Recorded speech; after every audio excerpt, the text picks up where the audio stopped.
আমি ভিক্ষা করে ফিরতেছিলাম গ্রামের পথে পথে। তুমি তখন চলেছিলে তোমার স্বর্ণরথে। অপূর্ব এক স্বপ্ন সম লাগতেছিল চক্ষে মম। কি বিচিত্র শোভা তোমার, কি বিচিত্র সাজ! আমি মনে ভাবতেছিলাম, এ কোন মহারাজ? আজি শুভক্ষণে রাত পোহালো। ভেবেছিলাম তবে আজ আমারে দ্বারে দ্বারে ফিরতে নাহি হবে। বাহির হতে নাহি হতে কাহার দেখা পেলেম পথে।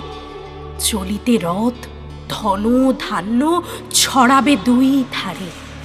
মুঠা মুঠা করিয়ে নেব, নেব ভারে ভারে। দেখি সহসা রথ থেমে গেল আমার কাছে এসে। আমার মুখ পানে চেয়ে নামলে তুমি হেসে।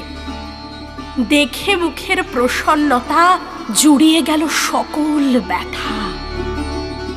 হেনকালে কিসের লাগি তুমি অকস্মাৎ আমায় কিছু দাও গো বলে বাড়িয়ে দিলে হাত।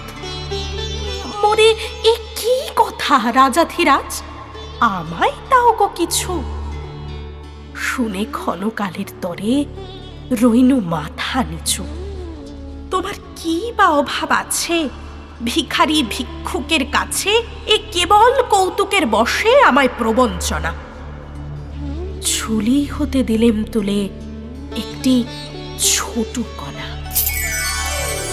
যবে পাত্রখানি ঘরে এনে উজাড় করি, এ কি ভিক্ষা মাঝে একটি ছোট সোনার কণা দেখি।